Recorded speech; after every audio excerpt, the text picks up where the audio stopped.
গল্পের নাম বড়াই করা বিড়ম্বনা। লেখক সরোজ কুমার রায়চৌধুরী। 3 শ্রেণীর মানুষ আছে। এক শ্রেণীর মানুষ একান্তভাবে নির্ভীক, যাকে বলে অকুতভয়। তাদের বুকে ভয়ের লেশ মাত্র নেই, অথচ তা নিয়ে বড়াইও করে না তারা। দ্বিতীয় শ্রেণীর মানুষকে সাহসী বলা যায়, কিন্তু সাহস যতখানি বড়াই করে তার চেয়েও বেশি। আর তৃতীয় শ্রেণীর মানুষকে ভীরু বলা চলে। আমাদের যোগেশদা দ্বিতীয় শ্রেণীর মানুষ। ভূত, প্রেত, দৈত্য, দানা, রাক্ষস, খক্ষস এইসব সম্বন্ধে তার ব্যক্তিগত অভিজ্ঞতা প্রচুর। শীতের দিনে বৈঠকখানায় দাওয়ায় বসে সেসব কাহিনী শুনলে গায়ে কাঁটা দিয়ে ওঠে, এবং প্রায়ই শুনতেও হয়। শীতকালে আমাদের বৈঠকখানার দাওয়ায় আর গ্রীষ্মকালে সামনের প্রশস্ত উঠোনে তাসের আড্ডা বসত প্রতি সন্ধ্যায়। চাঁদনি রাত্রি, আলোর দরকার হতো না। যোগেশদা এই আড্ডার নিয়মিত সভ্য। হঠাৎ দেখা গেল 2 দিন সে আসছে না। কি হলো যোগেশদার? ভাদ্র মাস, কদিন ধরে একটানা বৃষ্টি চলছে। আর সে কি বৃষ্টি! দিন রাত্রি সমানে চলেছে। এই বৃষ্টি মাথায় করে যোগেশদা কোথায় গেল? তার বাড়ির লোকেরা বলছে মামার বাড়ি গেছে। বুড়ো বয়সে কেউ নাকি আবার মামার বাড়ি যায়। তৃতীয় দিনে যোগেশদা সন্ধ্যার পরে ছাতি মাথায় চুপচুপ করে এসে উপস্থিত হলো। কি ব্যাপার যোগেশদা? এই বৃষ্টিতে কুকুর বেড়াল বাইরে বেরোচ্ছে না, আর তুমি বর্ষা মাথায় করে কোথায় বেরিয়েছিলে? আর বলো না ভাই, সে এক কাণ্ড। যোগেশদা ছাতিটা মুড়ে এক কোণে রেখে আমাদের কাছে এসে বসল। আমরাও একটা আজগুবি গল্প শোনবার জন্য প্রস্তুত হলাম। যোগেশদা বলতে লাগলো, হঠাৎ খবর পেলাম আমার মামাতো ভাইয়ের স্ত্রীর খুব অসুখ। ছেলে মানুষ, বউ, বছর 2 হলো বিয়ে হয়েছে। অসুখ মানে জ্বর জ্বালা নয়, তবে সন্ধেবেলায় ঘাট থেকে গা ধুয়ে এসছে। পথে একটা মস্ত বড় তেঁতুল গাছে নিচ দিয়ে আসতে হয়। বাড়ির উঠোনে এসে পৌঁছতে একদিকে ধুপ করে পড়ল ঘোড়াটা, আরেকদিকে সে নিচে। সঙ্গে সঙ্গে দাঁতে দাঁত লেগে গেল। ভৌতিক কিছু? না না। যোগেশদার চোখের তারা ভাটার মতো ঘুরতে লাগলো। ভয়ে আমাদের গায়ের রোম খাড়া হয়ে গেল। চারিদিকে জমাট অন্ধকার, ছিপছিপ বৃষ্টি পড়ছে। একপাশে একটি হারিকেন মিটমিট করে চলছে। তাতে সেই অন্ধকার যেন আরো ভয়ঙ্কর হয়ে উঠেছে। অদূরে একটি কদম গাছের পাতা ঝড়ো হাওয়ায় শনশন শব্দ করছে। গো গো করে গর্জাচ্ছে ঝড়ের হাওয়া। আমাদের মনে হচ্ছে পৃথিবীতে আর কেউ নেই, শুধু আমরাই কটি প্রাণী। আর আমাদের সামনে যোগেশদার বড় বড় চোখের তারা ভাটার মতো ঘুরছে। শরদিন্দুদা যোগেশদার আজগুবি গল্প মোটেই সহ্য করতে পারত না। রেগে বললে, ভূত না তো কি? যোগেশদা বোধহয় মৌজে ছিল। শরদিন্দুদার বিরক্তি লক্ষ্যই করলে না। বললে, ওকে আমি জানি, হাড় ডোকরা আর খেন্তি বষ্টুমি। সে আবার কে? সে একজন আছে, তোমরা চিনবে না। খবরটা পেলাম দুপুর বেলা। এই বর্ষা মাথায় করে যাবার ইচ্ছা ছিল না, কিন্তু গুরুর আজ্ঞা, শুনলে ঘরে থাকবার উপায় নেই, কাজেই ছুটলাম। হাড় ডোকরার নামও কখনো শুনিনি, খেন্তি বুষ্টুমির তো নয়। আমরা চুপ করে রইলাম। যোগেশদা বলতে লাগলো, মামার বাড়ির গায়ে যখন পৌঁছলাম তখন সন্ধে হয়ে এসেছে। আর এই বৃষ্টি তো এক মুহূর্ত সঙ্গ ছাড়েনি। চারিদিকে অন্ধকার, মাথার ওপর যত বৃষ্টি তত বাজ, পায়ের নিচে পিছল কাদা। বলতে গেলে বিদ্যুতের আলোতেই পথ চলছিলাম। আমার কাঁধে ছাতি, হাতে জুতো, পা টিপে টিপে পথ চলছিলাম। হঠাৎ আমার হাতের জুতো জোড়া তীর বেগে আকাশের দিকে ছুটল। আমি থমকে দাঁড়িয়ে গেলাম। জুতো শোকে নয়, জুতো জোড়া একেবারেই জীর্ণ ছিল। দাঁড়িয়ে পড়লাম, হাতের জুতো আকাশে ছোটে। ব্যাপারটা কি? বিদ্যুৎ চমকে দেখি সামনে সেই তেঁতুল গাছটা, আর তার একটি ডালে আমার সেই জীর্ণ জুতো জোড়া হাওয়ায় দুলছে। ব্যাপারটা বুঝতে দেরি হলো না। চোখের পলকে গুরুদত্ত মন্ত্র আওড়াতে লাগলাম। মামার বাড়ির পর্যন্ত আর যেতে হলো না। সেইখানেই বেঁধে গেল গজকচ্ছপ যুদ্ধ।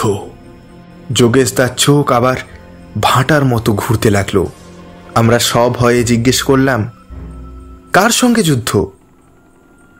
যোগেশ তার জবাব দেওয়ার প্রয়োজন বোধ করল না। সে বলে চলল, কখনো আমি তার ওপরে, কখনো সে আমার ওপরে। খেন্তি পাকা ডাইনি, মন্ত্রবল কম নয়, কিন্তু আমারও গুরুমন্ত্রের জোর আছে। শেষ পর্যন্ত তাকে পারু করলাম। তখন সে চিলের মতো চেঁচাতে লাগলো। আমরা জিজ্ঞেস করলাম, জ্যান্ত ডাইনি? তাকে দেখতে পাচ্ছিলে? এবারে যোগেশ তা রেগে গেল। তোমাদের মাথায় কি ঘি বলে কিছুই নেই? জ্যান্ত ডাইনি পাবে কোথায়? সে কবে মরে ভূত হয়ে গিয়েছে। তাহলে ভূত বলো, ডাইনি বলছো কেন?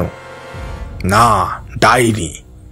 ওরা মরে ভূত হয় না, ডাইনি থেকে যায়। আচ্ছা আচ্ছা, ঠিক আছে। তারপরে? যোগেশ তা সহাস্যে বললে, আমি গর্জন করে উঠলাম, বৌমাকে তুই ছেড়ে যাবি কিনা বল। কুই কুই করে খেন্তি বললে, যাব। তার আগে আমার জুতো জোড়া পেরে দে। খেন্তির গতর প্রায় ভেঙেই দিয়েছিলাম। কেতাতে কেতাতে উঠে জুতো জোড়া পেরে এনে দিল। বললাম, যা, আর কখনো এদিকে আসবি না। ছাড়া পেয়ে উদ্ধশ্বাসে পালালো। জিজ্ঞেস করলাম, আর রোগী? একগাল হেসে যোগেশদা বলল, মামার বাড়ি পৌঁছে দেখি বৌমা সুস্থ হয়ে উঠে গপ গপ করে ভাত খাচ্ছে। শরদিন্দুদা মিথ্যে বড়াই একদমই সহ্য করতে পারত না। আড়ালে দাঁত কর্মর করে বললে, দাঁড়া, ও ওঝাগিরি বার করছি। সেদিন আকাশে মেঘের চিহ্নও ছিল না। ফুটফুট করছে চাঁদের জ্যোৎস্না। আমাদের তাসের আড্ডা বসেছিল সামনের প্রশস্ত উঠোনের এক কোণে। চাঁদের আলোতেই খেলা চলছিল। তখন রাত্রি 12টা হবে। অনেক আগেই খেলা ভাঙত, কিন্তু শরদিন্দুদার কিরকম যেন খেলার ঝোঁক পড়ে গিয়েছিল। কাউকে উঠতে দিচ্ছিল না, কিন্তু 12টার ট্রেন যেতে আর কাউকে রাখতে পারলে না। আমরা সবাই উঠে পড়লাম। বাড়ি থেকে বেরিয়ে ডান দিকে যোগেশদার বাড়ির রাস্তা, বাঁ দিকে আমাদের। যোগেশদা একাই চলল বাড়ি। পরিহাস করে বললাম, একা যেতে পারবে তো, নাকি পৌঁছে দেব? হ্যাঁ? যোগেশদা হেসে বলল, তোরা একটু সাবধানে যাস। যোগেশদা চলে গেল। আমরা আড়ালে দাঁড়িয়ে রইলাম। মিনিট দুয়েকের মধ্যে দেখি মুক্ত কচ্ছ অবস্থায় যোগেশদা প্রচণ্ড বেগে এই দিকে ফিরে আসছে। পায়ে চটি জোড়া নেই, আর হাতের লাঠি বনবন করে মাথার উপর ঘুরছে। আমরা কিছু ভাববার আগে যোগেশদা সেই উঠোনের ওপর মূর্ছিত হয়ে পড়ে গেল। ছোট ছোট ছোট, জলান, পাখান। পাখা আর কোথায় পাওয়া যাবে?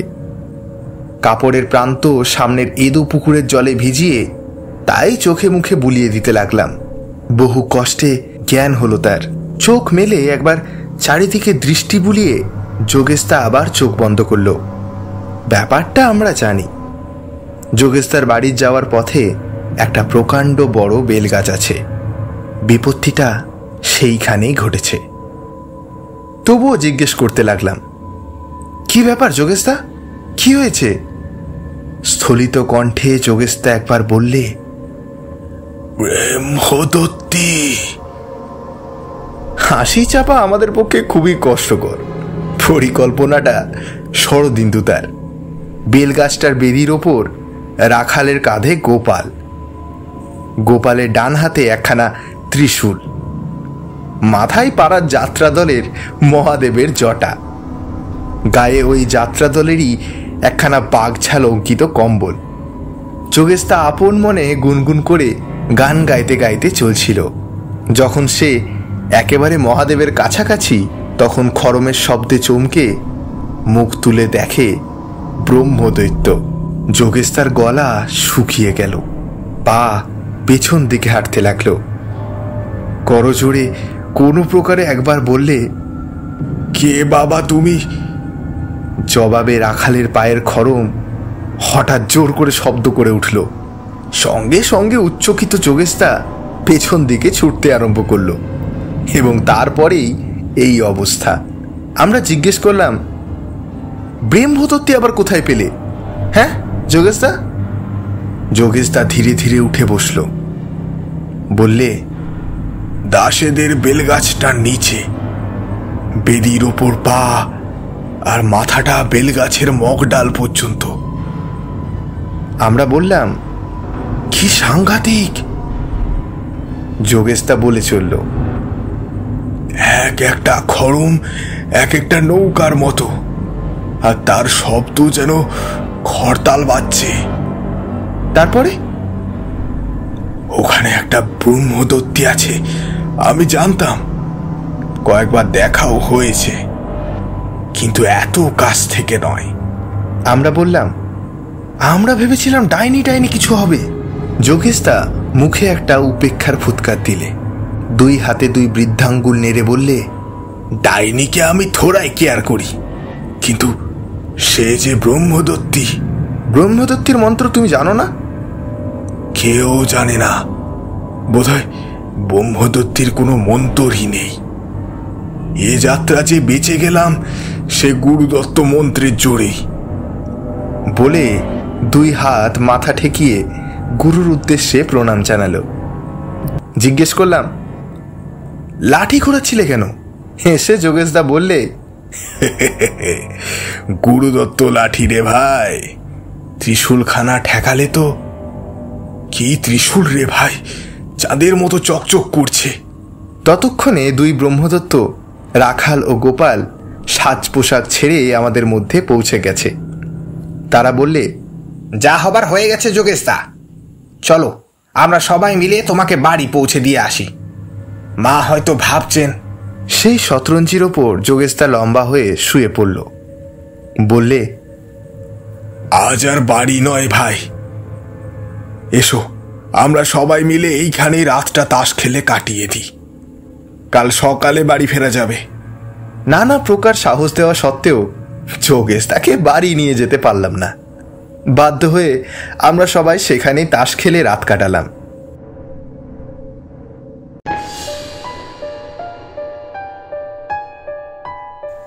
স্পিরিট ফ্রিকোয়েন্সিতে শুনছিলেন আজকের গল্প লেখক সরোজ কুমার রায়চৌধুরীর লেখা বড়াই করা বিড়ম্বনা।